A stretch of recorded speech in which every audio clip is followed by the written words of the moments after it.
How's it going, everyone? My name is Derek Afasi. I'm the owner of Afasi Financial Group and RetireSharp.com. Today's topic I want to discuss with you thrift savings plan retirement for dummies. And I don't wish to offend anybody, with this title. I just want this video to be meant for that individual that says, okay, I think I have something known as a thrift savings plan.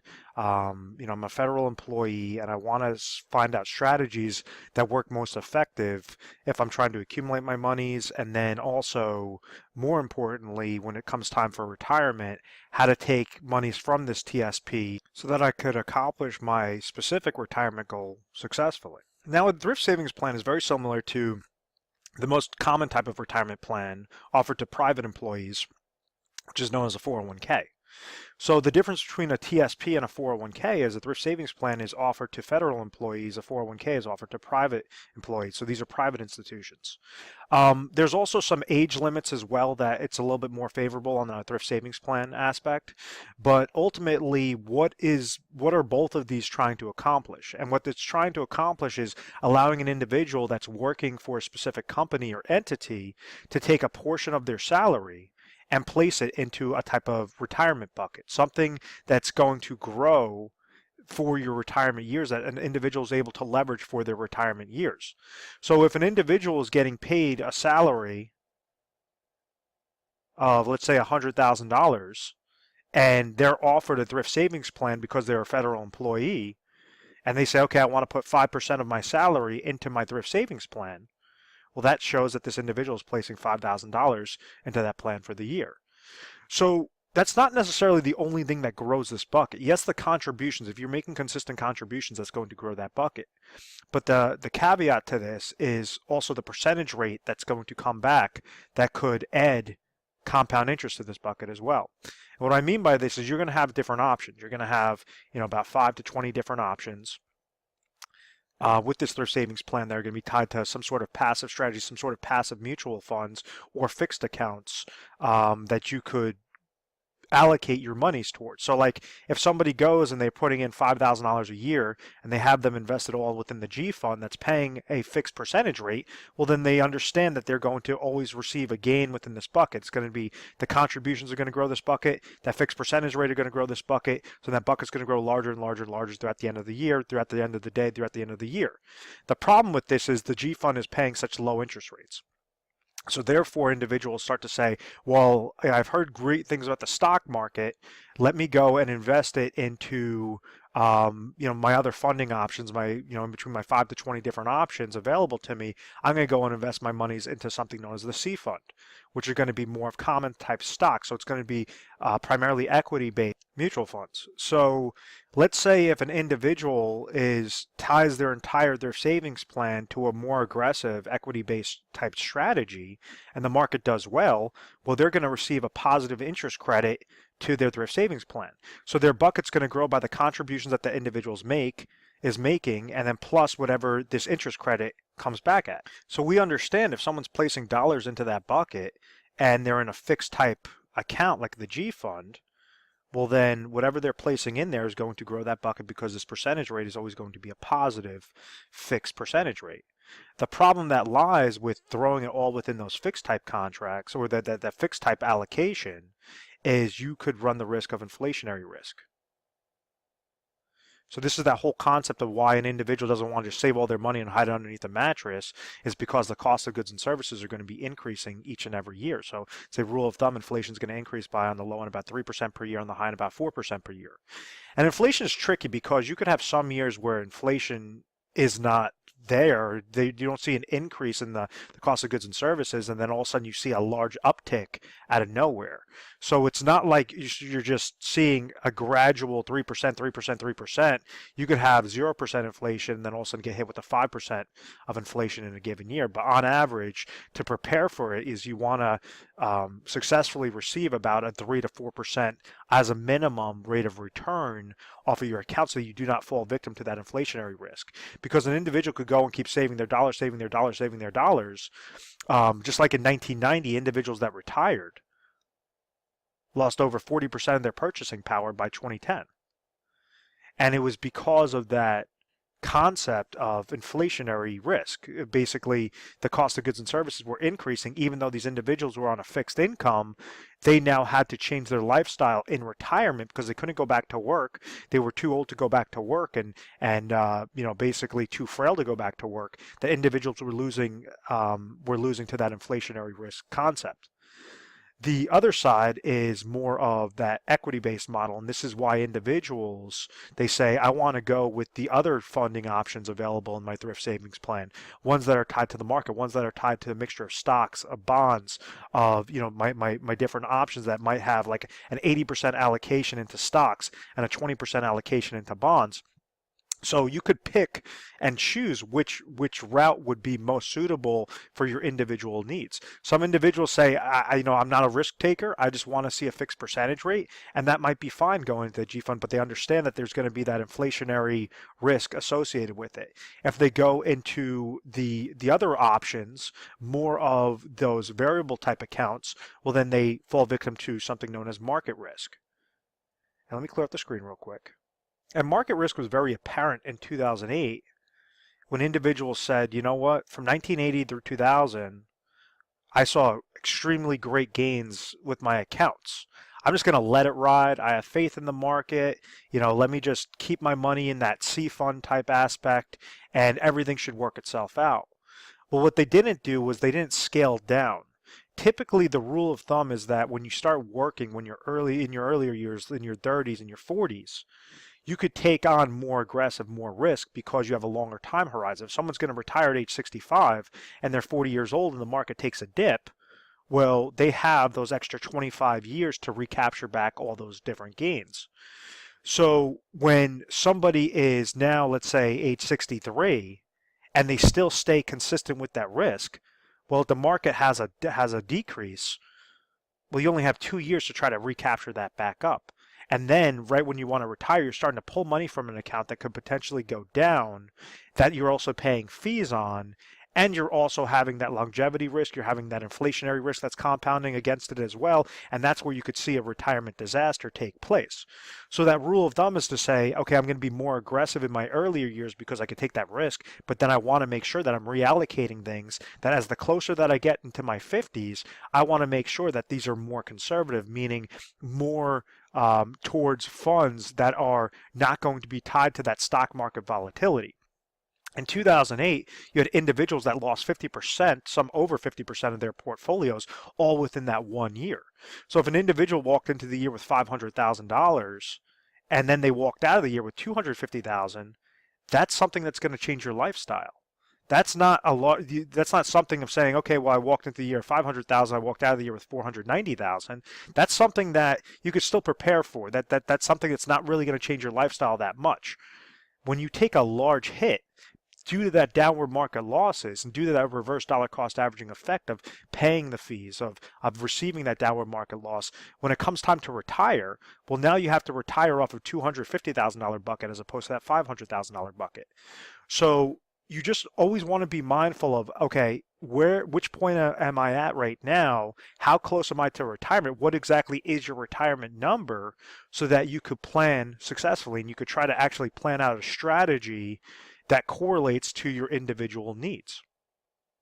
So a very common example that occurs is, let's say an individual is currently age 60 and they're still working for that federal agency, and they say, okay, I know for sure that I want to retire at age 65. I want to stop working at age 65.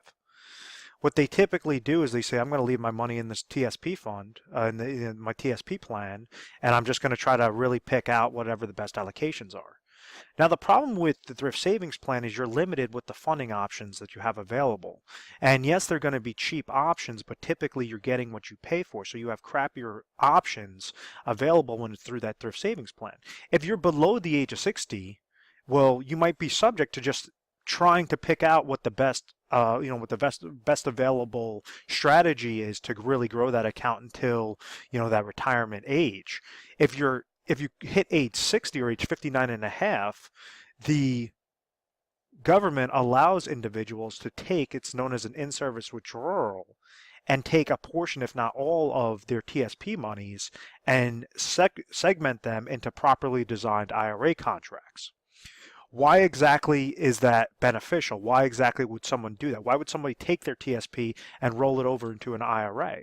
Well, it all depends upon what their goal is. If this individual, let's say, is age 60, and they say, I want to retire at age 65, I have $500,000 that's currently sitting in my thrift savings plan account, and I have a certain income goal at age 65. Maybe I'm going to try to take Social Security a little bit earlier and trigger that at age 65. Maybe I'll be getting a pension from the federal government as well at age 65. And then I want to make sure that I'm siphoning out the correct dollar amount from my thrift savings plan that will correlate exactly to whatever that gap is. So the number one goal to plan for is your income. If you have that ideal retirement age at 65, and let's say with this scenario, this person has no other retirement savings. They have just some money into, savings account, checking account, but basically as a retirement plan goes, they have this $500,000 in their savings plan. What happens is, let's say after doing a budgeting analysis, they understand that their expenses currently are, let's just say that they're sitting at 60 grand, but in retirement, these expenses at age 65, some are going to be reduced and it's going to be right around $50,000. Let's say at age 65, this individual is going to be receiving Social Security income of $30,000, and then they're also going to be receiving pension income, as a hypothetical example, of $10,000. What this tells us is that at age 65, their goal is $50,000 of income that they need to suffice. This tells us that they already receive guaranteed income sources of $40,000. So what is there a gap of? $10,000. So what a person can do at age 65, because they've hit that age, that basically that the age requirement, that qualification that allows them to take a portion of their thrift savings plan, they could go and roll that over into a specifically designed IRA contract that will produce them with a 5-year deferral, produce them guaranteed lifetime income. And they could use that through leveraging insurance companies through the form of their annuities, in particular their hybrid annuity contract, which allows them to receive guaranteed lifetime income based upon the claims paying ability of the insurance company, and God forbid if something happens to them and they passed away, whatever's remaining in the account value would go to the beneficiaries. So in this really quick example, let's say I have this $500,000, it's only going to be a requirement of $150,000 to place into a specifically designed IRA annuity contract for a 5-year deferral that will produce them $10,000 of income. So this tells us that we didn't just let it ride. We didn't just leave it within those TSP funds and have it fall victim to that reverse dollar cost averaging effect. What you did was you set up a systematic strategy that says 150,000, I'm segmenting that into a contract today to receive that income, that guaranteed $10,000 of income at my age 65. So that day that I hit age 65, this is when I want to call it quits. I'm going to trigger my Social Security income. I'm going to trigger my pension income, and then you could trigger your annuity income. Out of this 150,000, let's say this person is, just for really easy math purposes, let's say that they only live for 2 years, and God forbid they come down with an ailment, they pass away at age 67, and there's nothing happening with their accounts, that they just drew down 10,000, so now you have $100,000 sitting into that IRA annuity contract. Because we're using a hybrid annuity, we're using something known as an income rider, this 130,000 would still be left over to the beneficiaries. So what we're doing is we're scaling down. We're saying, what is the smallest amount of dollars out of this lump sum that we could place into a specifically designed income producing vehicle that will be tacked onto that individual's life. So something that will correlate exactly to that individual's life, that says that till age 60, they're going to trigger at age 65. If this person lives to 120 years old, that income's still going to still come to them. If this person passes away before their break-even point, whatever's remaining in their account value would go to the beneficiaries. So that's what correlates to that income, that income phase. And what do we do? On this concept, that really easy fix, now we have $350,000 left over in the thrift savings plan that we did not touch. So we only utilize the smallest amount of dollars and only as much as necessary to accomplish that income goal. That's important because you have a lot of advisors out there. What they try to do is take the full 500 and they say, hey, yeah, this is going to give you $10,000, but if you took 500,000 and put it into an annuity, that's going to be giving you an extra $30,000, an extra $35,000. And if your goal does not correlate to that extra $35,000 income need, yes, it will give you more income, but you don't want to just throw all your money into an annuity. You only want to leverage the correct portion into that specifically designed IRA annuity contract. So we have the number one goal is the income sources. We had 500,000, and we said it's going to be a requirement, and this is all hypothetical, 150,000 that's going to produce them the $10,000 of income. They're receiving 30,000 in Social Security, 10,000 in pension income, 10,000 in the IRA annuity income. And the reason why it has to be in an IRA is because the thrift savings plan is something known as pre-tax. So this is monies that you never paid tax on. So when you go and you do the rollover, it's going from a thrift savings plan, which is a qualified retirement account, to a traditional IRA, which is another qualified retirement account. So when you do that rollover, it's not like you're paying taxes on that 150 and then it's going into the IRA. What you're doing is you're just rolling over. It's a type of transfer from a qualified to a qualified, so that each time that you're taking out that $10,000, that's when you're going to have to pay tax on. These are monies. There's no way to get around that tax. Uncle Sam needs his money any which way. It's just you want to make sure that you're doing it effectively. Some mistakes that we see is an individual says, oh, it's going to be 150,000. Let me just go and take that money, throw it into my checking account, and then I'll write a check to the insurance company. And that is, you're entirely shooting yourself in the foot, because that individual has to therefore pay taxes of 150 grand all within that one shot. When you do a rollover, what you're doing is you're keeping it within the qualifications, the qualified to qualified type accounts. The second aspect of making sure that you are planning for your retirement, you're at least having confidence in retirement, is planning for an emergency fund. So rule of thumb is that an individual is supposed to keep about 6 to 12 months of their expenses in savings into something that's liquid, meaning something that they could easily access. So if we use 150,000 into an IRA annuity, and we have 350,000 left over, and we said that this person has a goal of $50,000 of expenses in a given year, well then, in this example, we could use $50,000 and roll that over into an IRA cash position or IRA money market account. So something that's not going to gain interest, barely any interest because interest rates are so low right now, but something that if they ever came to that oh my gosh moment, that a tree comes and falls to their house, they need repairs, or they have some sort of health ailment that they need to spend money for, they have this bucket sitting there. So what do? We now used 200,000 out of that 500,000. We preserved those monies at that age 60. We didn't wait till age 65 to therefore figure it out. What we said is we're going to leverage our age right now. We're going to leverage what are the best deferred contracts right now and make sure that we're scaling it across appropriately. 150,000 went to the IRA annuity. $50,000 went to the IRA money market account. So now what do we have? We have $300,000 left over. And this is where inflationary protection comes in. And you could tackle this in two different aspects. You could use this where individuals could leverage like annuity laddering strategies where they're taking micro portions of that 300,000, and what they're doing is they're scaling it up and they're saying, okay, well, my expenses for at age 65, maybe $40,000 are going to be fixed expenses and $10,000 are going to be inflationary type expenses. What we're going to do is every few years, maybe this goal has to be increased to $53,000 at age 67, and then by age 70 there's going to be $55,000 of an income goal. You could either tackle this by making sure that you're setting up laddering strategies off of annuity contracts, or you could set up your monies to be more on a tactical type approach. Rather than letting it ride with the limited funding options, with those very inexpensive, cheap funding options through the thrift savings plan, an individual could utilize the $300,000 and place it into tactical money management to make sure that they are correlating exactly to their goal. They're trying to have good market gains when the market goes up, but they're making sure that they're protecting their nest egg if the market goes down. So rather than take that guess and say, okay, I'm just going to let it ride with the market, what a tactical type approach does is it allows somebody to have monitoring on their accounts every day and place them with the best possible mutual funds, ETFs, stocks, bonds.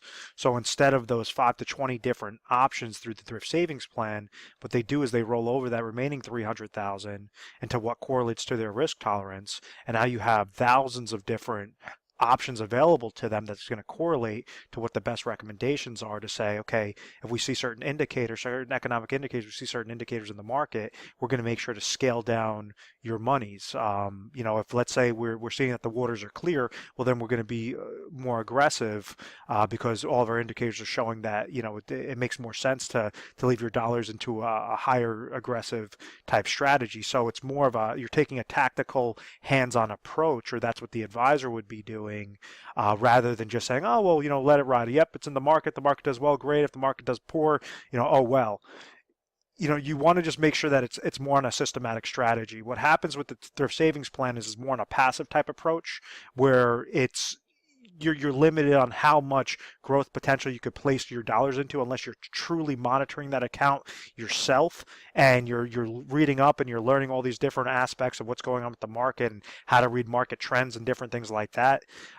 So that's why, our typical recommendation is for that individual that's looking to retire, currently age 60, they want to retire at age 65. We're utilizing 150 in that example because that was the best one that came back into an IRA annuity account. And understand these IRA annuity accounts, like the annuity, it's not just like a random annuity contract that you're seeing through like a television commercial and then you're calling up that agency. It's going to correlate exactly to what your age is, exactly to what your deferral growth is, whether you want to have single life income, whether you want to have joint life income with you and your spouse, depending upon where area, what state that you're in. Each state is going to be different. It has to be appropriate to your exact situation. So that will be the top recommendation there.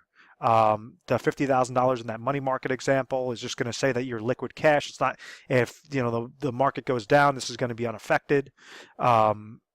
Now, and then you have the remaining 300,000, which we typically recommend in a tactical type approach to really grow your types of accounts. Now, you could place it into different indexing type strategies, ones that gain when the market goes up, does not lose when the market goes down, or you could take a portion of it, throw it more into variable-based accounts to make sure that you're also have those advisors that are monitoring that account appropriately, of saying, we have market trends that the market's going to be having a decrease, so you want to just protect yourself at all times. So rather than a question mark or just saying, yeah, I'll worry about that plan when I get to it and just leave my money in the TSP, if you hit that age 60, you're eligible to go and roll over and to set up an actual plan.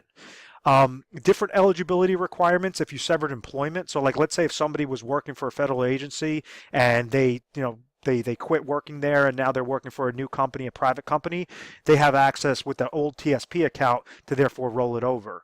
Let's say if somebody is 55 years old and they say, okay, I just retired from my federal agency, you have an access to, or even if you're in your 60s, you have access to those thrift savings plan monies now that you could roll it over appropriately into whatever the top three strategies would be.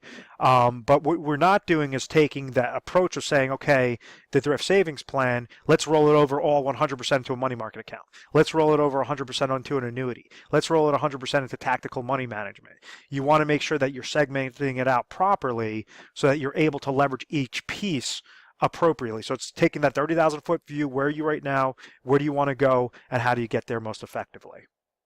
So if you found value in this video, feel free to give our 1-800 number a call at any time. It's 1-800-566-1002. We're available 24 hours a day, 7 days a week. And when calling over, what you can expect is you're going to speak to an assistant. That assistant's going to ask you, okay, what are you calling in for? You might say, I saw, different videos or listen to a radio show or whatever on the thrift savings plan, retirement plan, either for dummies or whichever video you watched. And they're going to make sure that you're patched over to a specialist that handles your particular area. Based upon, what that specialist is going to ask you, is going to try to uncover, where are you right now? Where are you trying to get to? Do you need income? Is that important to you? Is that something that, you want to make sure that you're leveraging? Or is your Social Security and pension income going to correlate to your goals appropriately, where you don't need to leverage, insurance-based contracts such as an annuities, and you could place more dollars into your fund monies, more into emergency type funds? What is your exact situation? Can you get to your situation of what you're doing right now, or is there a gap in your plan? If there's a gap, there might be some recommendations that specialist is going to make for you and show you what the appropriate plan of action will be.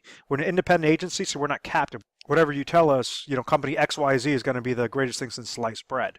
So because we're able to leverage all these different companies, we work for the client, we don't work for the companies. So it just makes it a little bit more powerful than when you're walking into a captive type agency, or, an agency that just sells mutual funds, or an agency that just sells life insurance, or just sells annuities, and you're going to see that they're going to try to push that type of product. We work specifically for the client, and we deal on a national basis. So we are A+ rated on the Better Business Bureau. We've always had very good reviews. We've never had any complaints. I believe it's because of our methodical process of making sure education is first and foremost.